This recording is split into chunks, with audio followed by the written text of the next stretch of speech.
boa tarde de segunda-feira a todos vocês. A nossa semana está começando. Sejam bem-vindos ao nosso programa que hoje já começa muito bem falando de culinária. Você está acostumado a comer bobó de camarão, né? Mas hoje vocês vão aprender a receita de um bobó diferente. É um bobó de palmito e eu tenho certeza que toda a sua família vai adorar. Nós vamos conversar também sobre plantas. Qual é a planta ideal para cada ambiente? Olha só que bacana. E ainda vamos falar de doenças respiratórias e infecciosas que aumentam muito agora no inverno. Tudo isso logo após o intervalo. Eu te espero.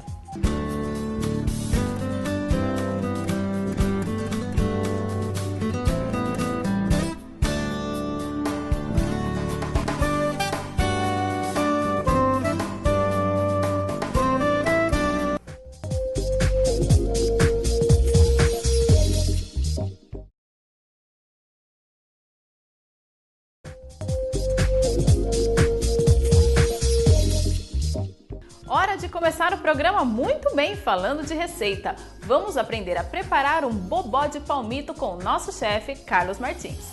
Tudo bom, Tati? Hoje nós estamos com uma receita aqui que é lá da região do Nordeste, um bobó. Todo mundo está acostumado a comer um bobó de camarão, tá? Mas a gente pode mudar um pouquinho os nossos ingredientes. A base é sempre uma mandioca e alguns outros temperos. Hoje nós vamos trabalhar com um bobó vegetariano, a gente vai fazer um bobó de palmito. Vamos trabalhar? A gente vai começar aqui com um pouco de azeite no fundo da panela. Ele vai dar uma aquecida. E aí, logo que ele der uma aquecidinha, a gente vai entrar aqui com uma cebola bem picadinha e um dente de alho. Vamos dourar um pouquinho essa cebola aqui.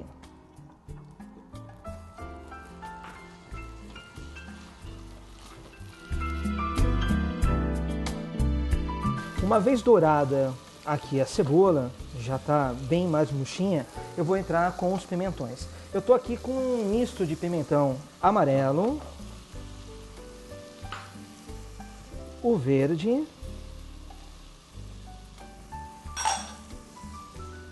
e o vermelho. Aí, pimentão vai do gosto. Se você não gostar de um deles, você tira e coloca aquilo que você quer.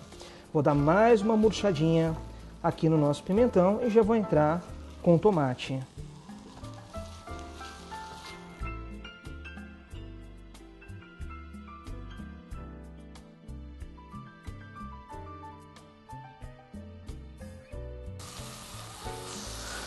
Uns minutinhos aqui, o pimentão e a cebola refogando, eu venho com o tomate sem semente, cortado em cubinhos.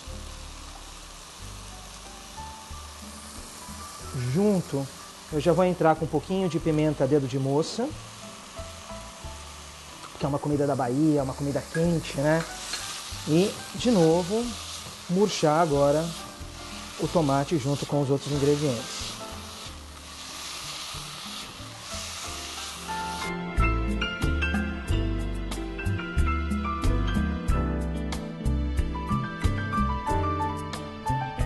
Bom, uns minutinhos aqui refogando, já murchou todos os ingredientes desse nosso refogado. Eu vou entrar agora com a mandioca. Mandioca simplesmente eu cozinhei e dei uma esmagada no garfo bem grosseiramente. Eu quero que fique ainda alguns pedaços.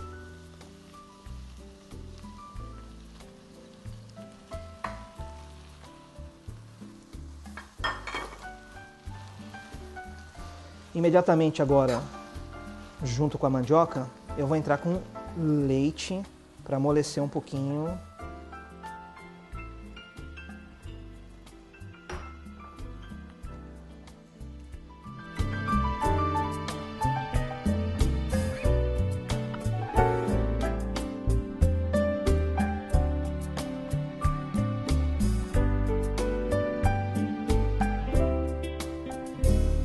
Com o leite eu formei aqui um creme que já está bem bonito e bem colorido, tá?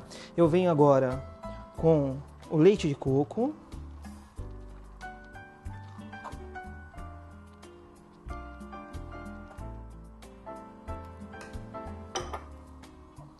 E um pouquinho de azeite de dendê. Agora também é a gosto. Quem gosta de um pouco mais forte com o dendê, capricha. Quem não gosta, só um pouquinho.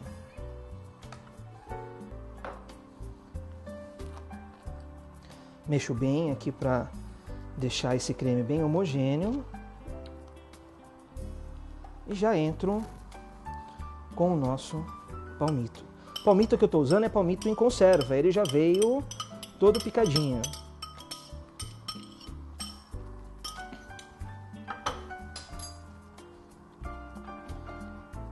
Misturo tudo aqui no creme e abaixo o meu fogo e deixo mais uns minutinhos cozinhando para agregar todos os sabores. Daqui um minutinho a gente volta para verificar se o tempero, se o sal ficou legal.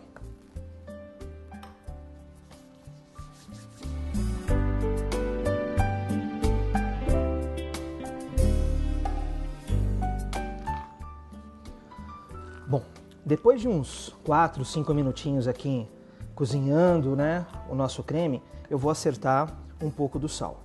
Só toma cuidado, o palmito já vem em conserva, ele já é salgado.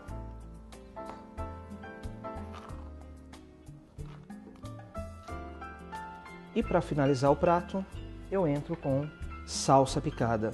No Nordeste eles vão usar coentro. Se você gosta de coentro, pode usar o coentro. Aqui a gente está usando uma salsa para dar uma cor e um frescor aqui no nosso prato. E o nosso bobó de palmito está pronto. Vamos montar o prato agora?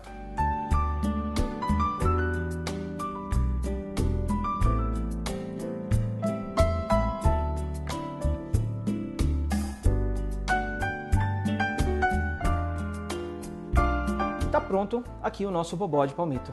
Espero que gostem. Façam em casa. Um abraço. Tchau, tchau.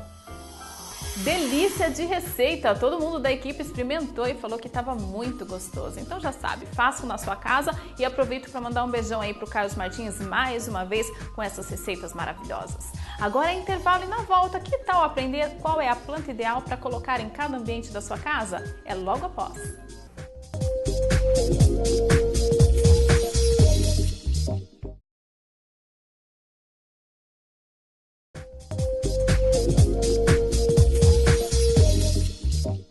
Agora sim, Flavinha Macedo visitou uma flora e vai nos ensinar como devemos escolher a planta ideal para cada ambiente.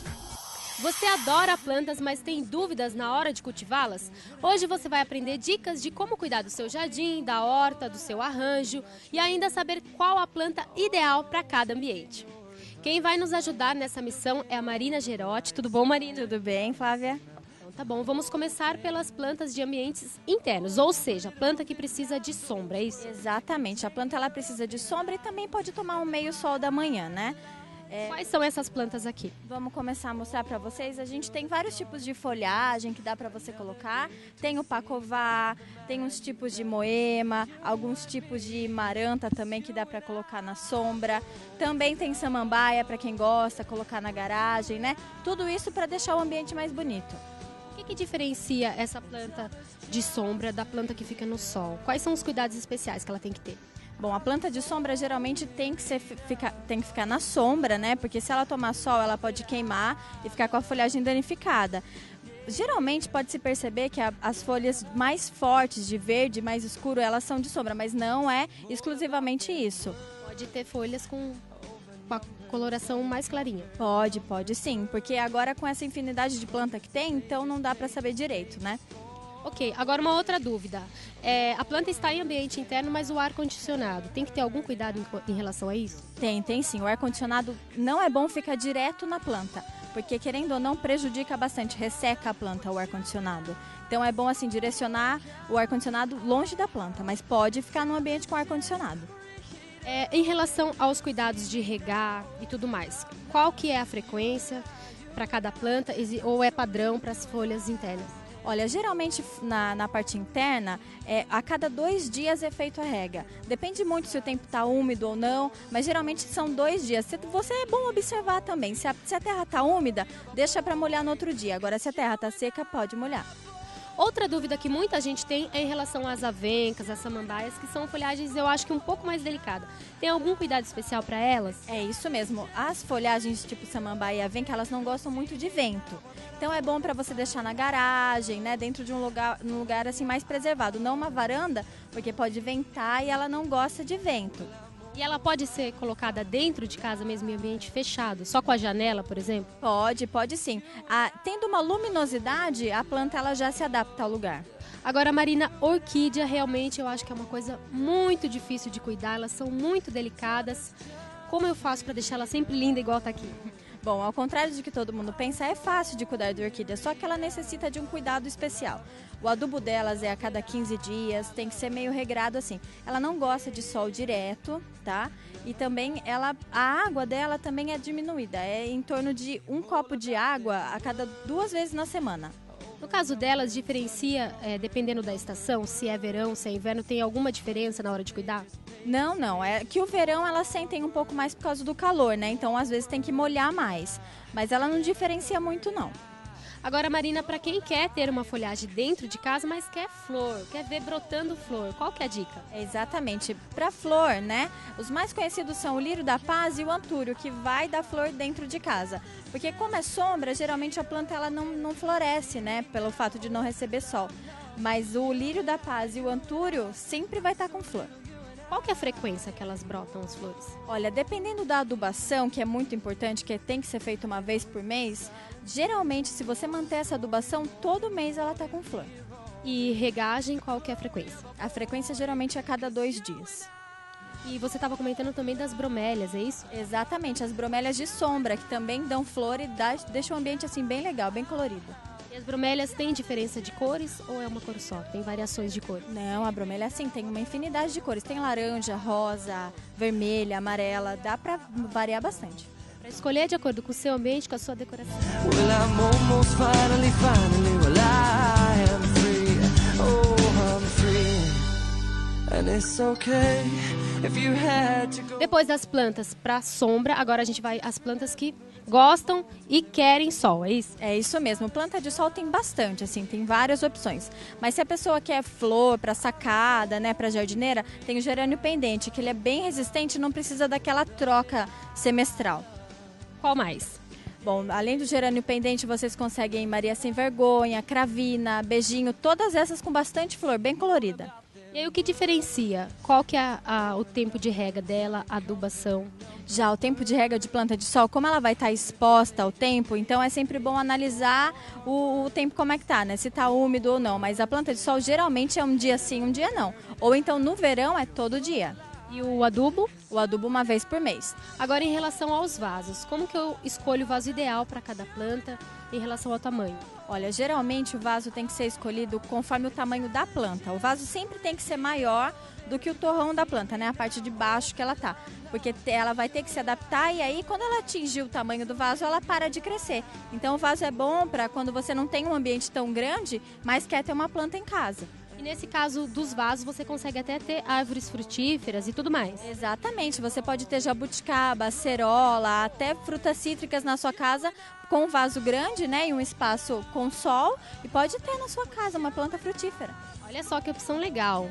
Falando nisso, tem gente que gosta também de cultivar os seus temperinhos ali no quintal, deixar o manjericão, o hortelã. Qual que é a dica para esse caso? Olha, para esse caso você pode colocar assim na parede, tem vasinho de parede que você pode plantar individualmente e tem jardineiras também, que você pode plantar de 2 a 3 temperos numa jardineira e deixar perto da sua cozinha, sempre tomando um meio dia de sol, né, com uma terra boa e para regar também, geralmente um dia sim, um dia não. Depois dessas dicas, agora ficou fácil cuidar das suas plantas, deixá-las sempre saudáveis e bonitas. Viu só que bacana? Beijão pra Marina, que ajudou a Flavinha Macedo nessa matéria. Bom, agora é intervalo e na volta vocês vão aprender um pouquinho mais de doenças respiratórias infecciosas que aumentam bastante com as temperaturas baixas.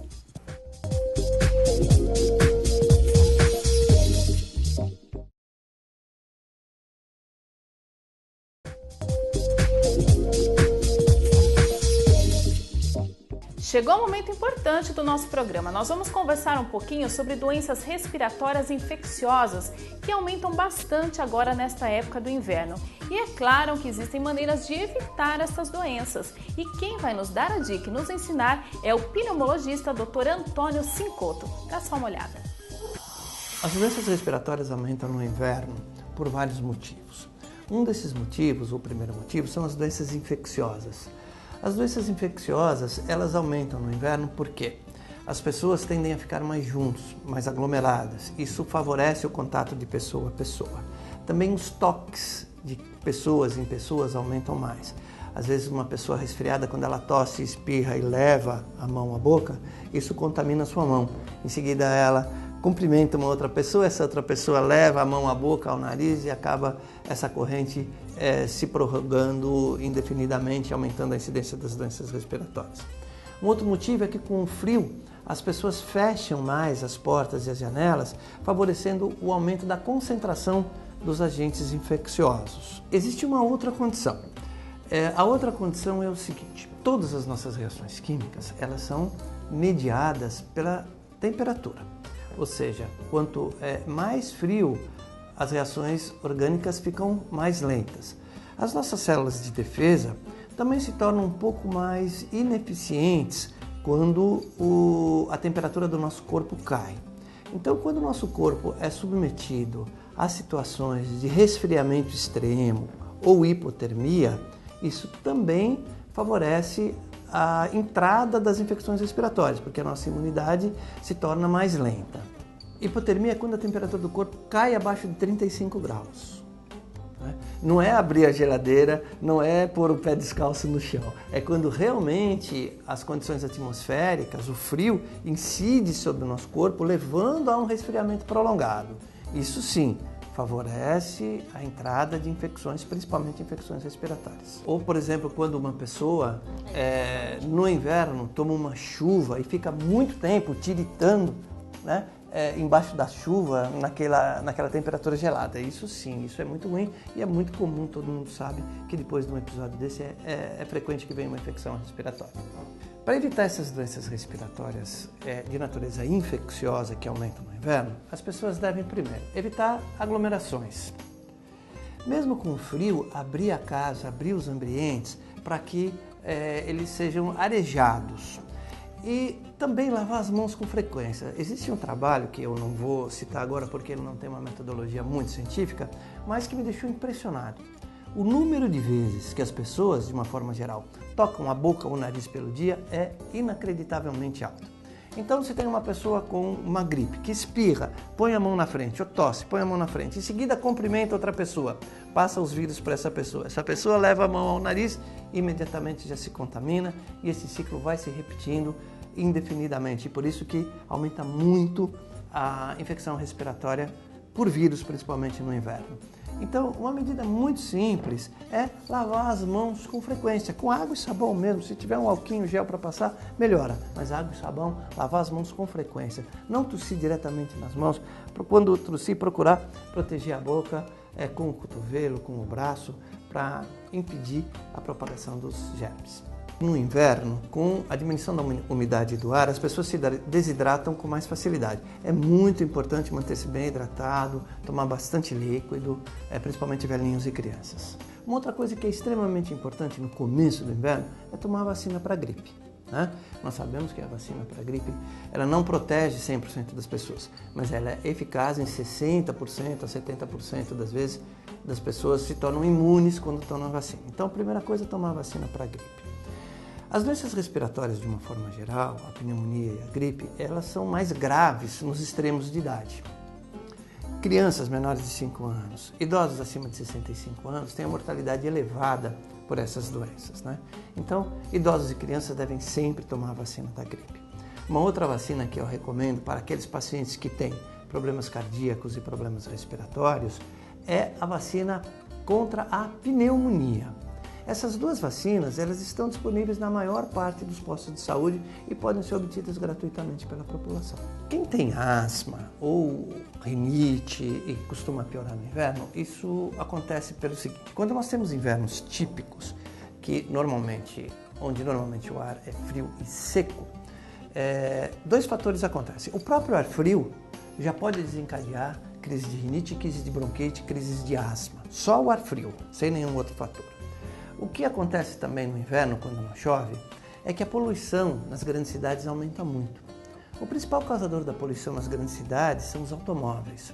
Quando eles passam na rua, eles levantam a poeira e esse material particulado, misturado aos gases que saem do escapamento, são altamente irritantes para as vias respiratórias. Principalmente para aquelas pessoas que já têm asma, para aquelas pessoas que já têm bronquite, para aquelas pessoas que já têm rinite. Então, esses fatores combinados, o ar frio e a presença de poluentes em concentrações elevadas no ambiente, com o aumento da poluição, também favorecem o aparecimento de doenças respiratórias ou o agravamento de doenças respiratórias naquelas pessoas que já têm problemas. A maior causa de doença pulmonar no mundo hoje é o tabagismo. Nós falamos de poluição. Nenhuma poluição se compara à autopoluição portátil do cigarro, né? O maior causador de doenças respiratórias no mundo hoje é o cigarro. A Organização Mundial da Saúde considera o cigarro hoje a principal causa de morte evitável não infecciosa no mundo inteiro. 90% dos cânceres de pulmão, 90% das bronquites crônicas e dos enfisemas de pulmão seriam evitáveis se não houvesse o cigarro. Isso quer dizer que de 100 casos que a gente tem hoje de câncer, 90 não existiriam se não existissem o cigarro. De todos os métodos importantes para evitar as doenças respiratórias, o mais importante de todos, sem dúvida nenhuma, é parar de fumar. Aquelas pessoas que fumam devem evitar fumar na presença daquelas pessoas que não fumam em primeiro lugar, né?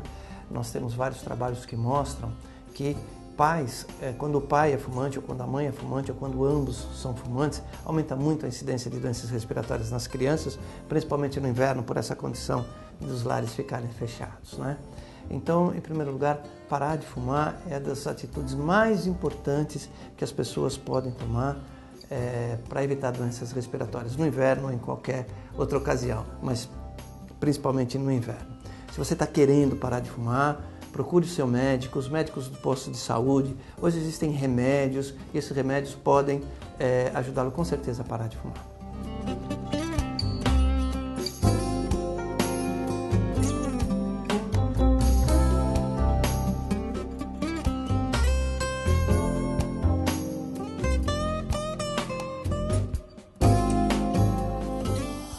Muito obrigada, doutor Antônio, pelas informações. E vocês perceberam, né, gente? Nesta época do ano, lavar as mãos é muito importante. Bom, o nosso programa está chegando ao fim. Se você perdeu alguma coisa, quer rever alguma matéria, vai lá no nosso site, todatarde.com.br. E olha que amanhã tem programa especial para vocês. Nós vamos falar de artesanato. Vamos falar também de uma tendência super na moda agora, que são os maxicolares. Lindíssimos, né? E ainda muito especial, como limpar o seu ar-condicionado. Já que nós falamos de doenças respiratórias hoje, amanhã vocês vão aprender a fazer a limpeza deste aparelho que, se estiver sujo, pode causar muitos danos à saúde da sua família. Tudo isso nessa terça-feira. Espero vocês no mesmo horário. Um beijo grande e até amanhã.